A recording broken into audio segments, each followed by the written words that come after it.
அளவற்ற அருளாளனும் நிகரற்ற அன்புடனுமாகிய அல்லாஹ்வுக்கே புகழனைத்தும். சாந்தியும் சமாதானமும் அவனுடைய தூதர் அவர்கள் மீதும் மற்றும் அவர்தம் தோழர்கள் குடும்பத்தினர்கள் மீதும் உண்டாகட்டுமாக. அன்பிற்குரிய அல்லாஹ்வின் நல்லடியார்களே, அஸ்ஸலாமு அலைக்கும் வரஹ்மத்துல்லாஹி வபரகாத்துஹு. மகத்துவமிக்க அல்லாஹ்வின் பேரருளால் நான் கடந்த 2023ஆம் ஆண்டு இந்திய ஹஜ் கமிட்டி மூலமாக ஹஜ் பயணம் செய்தேன். என்னுடைய அனுபவங்களின் வழியாக ஹஜ் கமிட்டி மூலம் ஹஜ்ஜுக்கு செல்லும் ஹாஜிகள் எதிர்கொள்ளும் இன்னல்களை நான் இங்கு பதிவு செய்கிறேன். இது குறித்து யாரும் பேசி நான் கேட்டதில்லை, நீங்களும் கேட்டிருக்க மாட்டீர்கள். இந்திய ஹஜ் கமிட்டி என்பது ஒன்றிய அரசின் சிறுபான்மை விவகார அமைச்சகத்தின் கீழ் இருக்கிறது. இது ஒரு சட்ட ரீதியான அமைப்பு, ஸ்டாச்சுட்டரி பாடி ஆகும். 2023இல் சிறுபான்மை விவகாரத்துறை அமைச்சராக ஸ்மிருதி இரானி என்பவர் இருந்தார். இந்த ஹஜ் கமிட்டியின் சேர்மன் கேரளாவைச் சேர்ந்த அப்துல்லா குட்டி என்பவர் ஆவார். இதன் தலைமையகம் மும்பையில் இருக்கின்றது. இந்த அமைப்பு தான் சவுதி அரேபியாவுடன் ஹஜ்ஜுக்கு செல்லும் ஹாஜிகள் குறித்து உடன்படிக்கை செய்வது, அங்கு தங்குமிடங்களை ஏற்பாடு செய்வது, விமான பயணங்களை ஏற்பாடு செய்வது முதலிய அனைத்து பணிகளையும் மேற்கொள்ளும். ஹஜ் கமிட்டி மூலம் நான் ஹஜ்ஜுக்கு செல்லப் போகிறேன் என்று முன்பு ஹஜ்ஜுக்கு சென்று வந்த ஹாஜி ஒருவரிடம் நான் கூறினேன். அப்போது அவர் கூறினார், ஹஜ் கமிட்டி மூலம் செல்லாதீர்கள், அங்கு கொண்டு இறக்கிவிட்டு போய்விடுவார்கள் என்றார். 2023ஆம் ஆண்டு தனியார் மூலம் ஹஜ்ஜுக்கு செல்ல 7 லட்சம் ரூபாய் கட்டணம் வசூலித்தார்கள். ஹஜ் கமிட்டி மூலம் ஹஜ்ஜுக்கு செல்ல 3.5 லட்சம் ரூபாய் கட்டணம் வசூலித்தார்கள். இது ஒன்றும் குறைவான தொகை அல்ல. 2019இல் ஹஜ் கமிட்டி மூலம் செல்வதற்கு 2 லட்சம் ரூபாய் தான் செலவானது. 2023ஆம் ஆண்டு ஹஜ்ஜுக்கான விண்ணப்ப கோரல் ஹஜ் கமிட்டியிடமிருந்து பிப்ரவரி 10ஆம் தேதி தான் தொடங்கியது. இது மிக மிக தாமதமாகும். பொதுவாக முந்தைய ஆண்டு நவம்பரிலேயே விண்ணப்ப கோரல் தொடங்கிவிடும். இது ஹஜ் செய்யக்கூடியவர்களிடம் பெரும் அமைதியின்மையை ஏற்படுத்தியிருந்தது. பின்பு 31/3/23 அன்று நடந்த குழுக்களில் நான் தற்காலிகமாக தேர்வு செய்யப்பட்டேன். ஹஜ் முன்பணம் 80,000, செயலாக்க கட்டணம் 300, இதர செலவினங்களுக்காக 1500, ஆக 81,800 7/4/23க்குள் கட்ட வேண்டும் என்று ஹஜ் கமிட்டியினர் அறிவித்தார்கள். State Bank of India, Union Bank of India ஆகிய இரண்டில் ஏதாவது ஒன்றில் உள்ள ஹஜ் கமிட்டியின் கணக்கில் பணத்தை கட்ட வேண்டும். அதற்கான சலான் ஒன்றையும் வெளியிட்டிருந்தார்கள். அது மிகவும் நெருக்கடியாக இருந்தது. அதை A4 தாளில் பிரிண்ட் எடுத்து அதில் விவரங்களை நிரப்பி அதை கொண்டுதான் பணம் கட்ட வேண்டும். ஏப்ரல் 1ஆம் தேதி சனிக்கிழமை ஆகும். 2ஆம் தேதி ஞாயிற்றுக்கிழமை விடுமுறை. 3ஆம் தேதி பணம் கட்டுவதற்காக நான் மதுரை தல்லாகுளத்தில் உள்ள ஸ்டேட் பேங்கிற்கு சென்றேன். முதல் நாள் விடுமுறை என்பதால் மிகவும் கூட்டமாக இருந்தது. அங்கு டோக்கன் பெற்றுக்கொண்டு பணம் கட்டுவதற்காக காத்திருக்க வேண்டும். எனக்கு முன்பாக 40 டோக்கன்கள் இருந்தன. சுமார் 1 மணி நேரம் சென்ற பிறகு அழைத்தார்கள். அந்த சலானை பார்த்த கேஷியர் அதை படிக்க சிரமப்பட்டார் என்பது தெரிந்தது. 1க்கு 2 முறை படித்துவிட்டு அதை ஹஜ் கமிட்டியின் கணக்கில் அந்த பணத்தை வர வைக்க முயன்றார். ஆனால் ஹஜ் கமிட்டியின் சர்வர் வேலை செய்யவில்லை. அவர் மீண்டும் மீண்டும் முயன்றார். எனினும் ஹஜ் கமிட்டியின் சர்வர் வேலை செய்யவில்லை. இப்படியே சில நிமிடங்கள் சென்றது. பின்பு அவர் சலானையும் பணத்தையும் என்னிடம் திருப்பி கொடுத்து விட்டார். நீங்கள் மதியத்திற்கு மேல் வாருங்கள் அல்லது ஆபீஸுக்கு செல்லுங்கள் என்று கூறி கொடுத்து விட்டார். நான் திரும்பவும் மதியம் சென்றேன். மீண்டும் அவர் பணத்தை வர வைக்க முயன்றார். ஆனால் இப்போதும் ஹஜ் கமிட்டியின் சர்வர் வேலை செய்யவில்லை. அவை பணத்தை எடுத்துக்கொண்டு திரும்பிவிட்டேன். நான் 2023 ஹஜ் மதினா வழிகாட்டி குரூப் என்ற ஒரு வாட்ஸ்அப் குரூப்பில் இணைந்திருந்தேன். இது ஆம்பூரைச் சேர்ந்த ஹாஜி ஒருவரால் இப்போது ஹஜ்ஜுக்கு செல்லக்கூடியவர்களுக்கு வழிகாட்டுவதற்காக உருவாக்கப்பட்ட ஒரு வாட்ஸ்அப் குரூப் ஆகும். அந்த வாட்ஸ்அப் குரூப்பை பார்த்தபோது பல ஊர்களிலிருந்தும் ஹாஜிகள் குமுறியிருந்தார்கள். அது ரமலான் நோன்பு காலமாகும். நோன்பு வைத்துக்கொண்டு வெயிலில் போய் காத்து கிடந்து பணத்தை கட்ட முடியாமல் திரும்பிய அலைச்சலை குறித்து அவர்கள் குமுறியிருந்தார்கள். அந்த நாள் முழுவதும் இப்படியே சென்றது. ஆன்லைனிலும் பணத்தை டிரான்ஸ்ஃபர் செய்ய முடியவில்லை. அடுத்த நாள் செவ்வாய்க்கிழமை மகாவீர் ஜெயந்தி, வங்கி விடுமுறை ஆகும். பணம் கட்ட கடைசி நாளான 7ஆம் தேதி நல்ல வெள்ளி, அன்றும் வங்கி விடுமுறை ஆகும். ஆகவே புதன் வியாழன் ஆகிய 2 தினங்கள் தான் நடுவில் இருந்தன.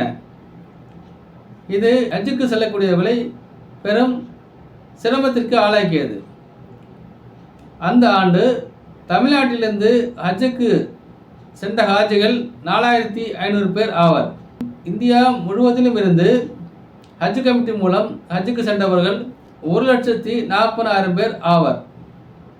ஆகவே நான் இங்கு என்னுடைய தனிப்பட்ட சிரமத்தை குறித்து பேசவில்லை. பின்பு மாலையில் சர்வரை சரி செய்திருந்தார்கள்.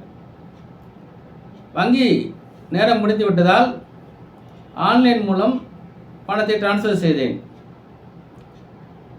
பணம் செலுத்தியவுடன் ஹஜ் கமிட்டியின் இணையதளத்தில் என்னுடைய விண்ணப்பத்தில் அட்வான்ஸ் பேமெண்ட் ஃபர்ஸ்ட் இன்ஸ்டால்மெண்ட் 81,800 ரூபாய் நான் கட்டியதாக காண்பித்தது. பின்பு 15/4/23 அன்று 1,70,000 ரூபாய் ஃபர்ஸ்ட் இன்ஸ்டால்மெண்ட் கட்ட வேண்டும் என்று அறிவித்தார்கள். இதுவும் ஹஜ் செய்ய விண்ணப்பத்தவர்கள் மத்தியில் ஒரு பெரும் குழப்பத்தை ஏற்படுத்தியது. அமௌண்ட் பே என்ற பத்தியிலே அட்வான்ஸ் பிராக்கெட்டில் ஃபர்ஸ்ட் இன்ஸ்டால்மெண்ட் 81,800 ரூபாய் கட்டியதாக காண்பித்தது. அது ஃபர்ஸ்ட் இன்ஸ்டால்மெண்ட்டால் இது செகண்ட் இன்ஸ்டால்மெண்ட் அல்லவா? ஏன் இதையும் ஃபர்ஸ்ட் இன்ஸ்டால்மெண்ட் என்று கூறுகிறார்கள் என்ற குழப்பம்தான் அது. இதை நான் சில வரையிலே சொல்லிவிட்டேன். ஆனால் அன்று ஹஜ்ஜுக்கு செல்ல விண்ணப்பித்தவர்கள் பெரும் குழப்பத்திற்கு ஆளானார்கள். அட்வான்ஸ் என்பதையும் ஃபர்ஸ்ட் இன்ஸ்டால்மெண்ட் என்பதையும் தனித்தனி வரிகளில் போட்டிருந்தால் இந்த குழப்பம் ஏற்பட்டிருக்காது. ஹாஜிகள் மட்டுமல்ல, அந்த வாட்ஸ்அப் குரூப்பை நடத்திய அந்த அட்மின்களே கூட குழப்பத்திற்கு ஆளானார்கள். ஹஜ்ஜுக்கு செல்பவர்கள் முதன்முறையாக செல்கிறார்கள். அதுவும் வாழ்வில் ஒரே ஒரு முறைதான் செல்கிறார்கள். ஆகவே அவர்கள் விளங்கிக் கொள்ளும் வகையில் நாம் அவர்களுக்கு செய்தியை கொடுக்க வேண்டும் என்று ஹஜ் கமிட்டி அக்கறை எடுத்துக்கொள்ளவில்லை. மே மாதம் 2ஆம் தேதி மதுரை அல் அமீன் எத்தீம் கானாவில் ஒரு விளக்க கூட்டம் ஹஜ் கமிட்டி சார்பாக நடத்தினார்கள். பின்பு தமிழ்நாடு ஹஜ் சர்வீஸ் சொசைட்டி மதுரையில் உள்ள சேட் மஹாலில் ஒரு விளக்க கூட்டம் நடத்தினார்கள். ஹஜ் கமிட்டி என்பது சட்ட ரீதியான அமைப்பாகும். தமிழ்நாடு ஹஜ் சர்வீஸ் சொசைட்டி என்பது ஹஜ் செய்பவர்களுக்கு உதவி செய்வதற்காக ஏற்பாடு செய்யப்பட்ட ஒரு சங்கமாகும். இதன் அலுவலகம் சென்னை சூளையிலே இருக்கிறது. சென்னையிலே ஹஜ் ஹவுஸ் இருக்கிறது. ஹஜ்ஜுக்கு செல்லக்கூடிய ஹாஜிகள் அங்கு சென்று தங்கி ஹஜ்ஜுக்கு செல்வார்கள். பின்பு திரும்பி வரும்போது அங்கே தங்கி வீடு திரும்புவார்கள். இது போன்ற பல்வேறு பணிகள் தமிழ்நாடு ஹஜ் சர்வீஸ் சொசைட்டி இதன் மூலமாக நடைபெறுகிறது. இது வாலண்டியர்ஸால் நடைபெறுகிறது. இவர்கள் பல்வேறு பணிகளை செய்கிறார்கள் ஹஜ் கமிட்டிக்கு உதவி செய்வதற்காக. ஏனென்றால் ஹஜ் கமிட்டியில் மிக குறைவானவர்களே வேலை செய்கிறார்கள் என்பதால் இந்த சொசைட்டி மூலமாக வாலண்டியர்ஸாக முன்வந்து பல்வேறு பணிகளை செய்கிறார்கள். இந்த வாலண்டியர்ஸாக 100க்கும் அதிகமானவர்கள் பணி செய்கிறார்கள். சதகத்துல் ஜாரியா என்ற முறையிலும் நன்மை என்ற அடிப்படையிலும் அவர்கள் செயல்படுகிறார்கள். ஆனால் ஹஜ் கமிட்டி என்பது இந்த பணியை செய்வதற்காக கட்டணம் வசூலிக்கிறது. கட்டணத்தின் அடிப்படையிலேயே அவர்கள் ஹாஜிகளை அனுப்பி வைக்கிறார்கள். தமிழ்நாடு ஹஜ் சர்வீஸ் சொசைட்டியின் நடத்திய அந்த கூட்டத்தில் பேசியவர் கூறினார், ஒருவரின் தவறால் பலர் பாதிக்கப்படலாம் என்று அவர் ஒரு செய்தியை சொன்னார். என்னவென்றால் அதுக்கு முந்தைய ஆண்டு ஹஜ்ஜுக்கு சென்ற ஒரு பெண் இண்டக்ஷன் ஸ்டவ் மூலமாக அங்கிருந்த லிஃப்ட் ஒன்றுக்கு அருகில் வைத்து சமைத்திருக்கிறார். அங்கு வெப்பம் உயர்ந்து அலாரம் அடிக்க ஆரம்பித்து விட்டது. உடனே சவுதி அரேபியாவின் கலெக்டர் நிலையில் உள்ள அதிகாரி, தீயணைப்புத்துறையினர், ஆம்புலன்ஸ் அனைத்தும் வந்துவிட்டனர். அப்போது அங்கு 250 பேர் அந்த கட்டிடத்தில் இருந்தார்கள். அவர்கள் அனைவரையும் கட்டிடத்திலிருந்து வெளியே கட்டிடத்தை பூட்டி சீல் வைத்துவிட்டு சென்று விட்டார்கள். அங்கு நடந்தது என்ன? இண்டக்ஷன் ஸ்டவ் மூலமாக சமைத்தார். வெப்பம் உயர்ந்து விட்டதால் அங்கு அலாரம் அடித்தது. அவ்வளோதான், வேறு எதுவும் விபத்து எதுவும் நடக்கவில்லை. ஆனால் அவர்கள் இப்படி அங்கிருந்து அனைவரையும் வெளியேற்றி கட்டிடத்தை பூட்டி சீல் வைத்து விட்டு சென்று விட்டார்கள். அதற்கு பின்பு அவர்களை சமாதானம் செய்து ஒரு நாள் கழித்து சீலை அகற்றினார்கள். அகற்றி அவர்கள் தங்க வைத்தார்கள் என்று அவர் கூறினார். ஆகவே நீங்கள் மிகவும் கவனமாக இருக்க வேண்டும் என்று அவர் எச்சரித்தார். மேலும் அவர் கூறினார், அங்கு பல்லாயிரம் கேமராக்கள் இருக்கின்றன, அதுபோலவே பல்லாயிரம் மைக்ரோஃபோன்கள் இருக்கின்றன. ஆகவே நீங்கள் அங்கு அமர்ந்து அரசியல் பேசாதீர்கள். பேசுகிறீர்கள் என்று சொன்னால் உங்களுக்கு ஆபத்து ஏற்படும். நீங்கள் எந்த மொழியில் பேசினாலும் அதை மொழிபெயர்த்து உடனுக்குடனே அவர்கள் பெற்றுக்கொள்ளும் வசதிகளை வைத்திருக்கிறார்கள். அங்கு மன்னராட்சி நடைபெறுகிறது. ஆகவே நீங்கள் மிகவும் கவனமாக இருக்க வேண்டும். 5/6/23 அன்று என்னுடைய விமான பயணம் குறித்த தகவலை ஹஜ் கமிட்டியின் இணையதளத்திலே நான் பார்த்தேன். 11ஆம் தேதி காலை 9 மணிக்கு ஹஜ் ஹவுஸ் வந்துவிட வேண்டும். 13ஆம் தேதி காலை 11:20க்கு விமானம் என்ற செய்தி அதில் இருந்தது. ஆகவே அதற்கு தக்கபடி சனிக்கிழமை அன்று புறப்படுவதற்காக 11/6/23 அன்று ஞாயிற்றுக்கிழமை. ஆகவே அன்று காலை 9 மணிக்கு அங்கு இருப்பதற்கு வசதியாக முதல் நாள் இரவிலே பஸ்ஸிலே டிக்கெட் புக் செய்தேன். 9/6/23 அன்று என்னை சந்தித்த மதுரையை சார்ந்த நண்பர், அவரும் அந்த ஆண்டு ஹஜ்ஜுக்கு செல்லவிருந்தார். அவர் ஒரு தகவலை கூறினார். அது என்னவென்று சொன்னால், இப்போது பயண உறுதிப்படுத்தலை நீங்கள் ஆன்லைனிலேயே செய்துவிட முடியும். அதற்கான ஆப்ஷனை இப்போது கொடுத்திருக்கிறார்கள். அதை நீங்கள் செய்துவிட்டால் ஞாயிற்றுக்கிழமை காலை 9 மணிக்கு நீங்கள் போக வேண்டியதில்லை. திங்கட்கிழமை மதியம் போனால் போதும். இந்த ஆப்ஷனை இப்போது தான் ஹஜ் கமிட்டியினர் கொடுத்திருக்கிறார்கள். ஆகவே அப்படி செய்யலாம் என்று கூறினார். இன்டர்நெட்டில் பரிச்சயம் உள்ளவர்களுக்கு இது எளிய வேலைதான். ஆகவே நாங்கள் அதை செய்துவிட்டோம். இப்போது என்னுடைய ரிப்போர்ட்டிங் டைம் என்பது ஞாயிற்றுக்கிழமை காலை 9 மணி என்று இருந்தது. திங்கட்கிழமை மதியம் 3 என்று ஹஜ் கமிட்டியின் வலைத்தளத்திலே மாறிவிட்டது.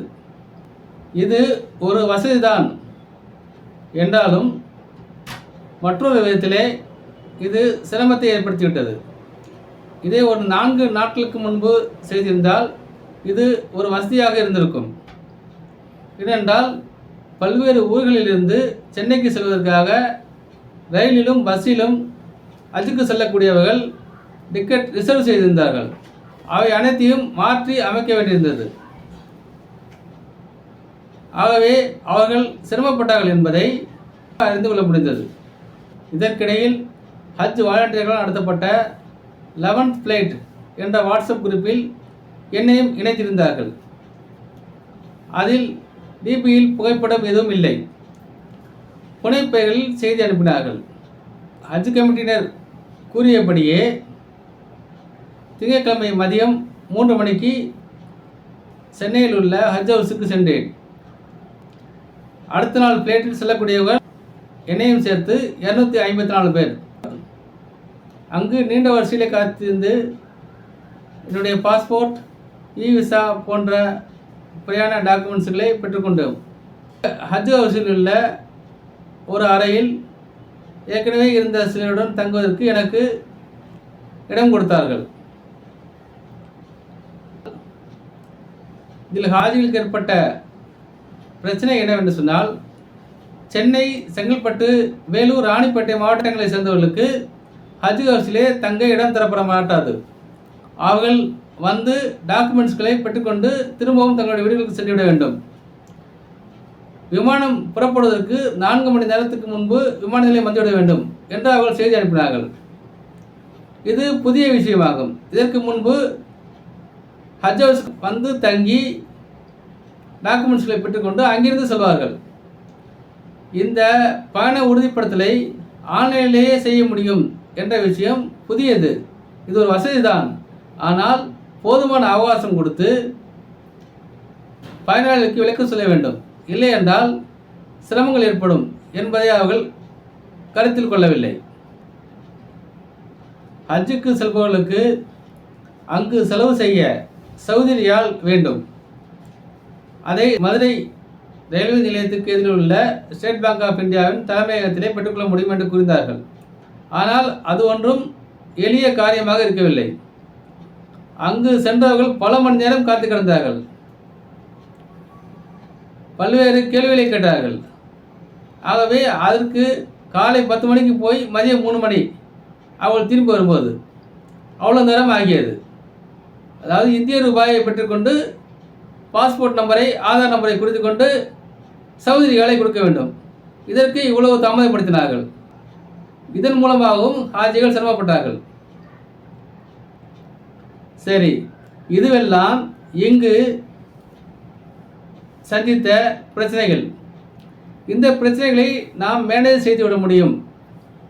ஏனென்றால் இது நம்முடைய ஊர், நமக்கு தொடர்புகள் இருக்கின்றன, நண்பர்கள் இருக்கிறார்கள். நமக்கு திடீரென்று பணம் தேவைப்பட்டால் கேட்டு வாங்கிக் கொள்ளலாம். ஒரு இடத்திலிருந்து மற்றொரு இடத்துக்கு சென்று வந்து விடலாம். இங்கு இந்த வாலண்டியர்ஸ் உதவி செய்கிறார்கள். மிக்க மகிழ்ச்சி, நல்ல விஷயம்தான். ஆனால் மொழி தெரியாத, வழி தெரியாத அந்த நாட்டிலே வாழ்வில் முதல் முறை, அதுவும் ஒரே முறை ஹஜ்ஜுக்கு செல்லக்கூடியவர்கள் சந்திக்கும் இன்னல்களை ஒப்பிடும்போது இவையெல்லாம் ஒரு விஷயமே அல்ல.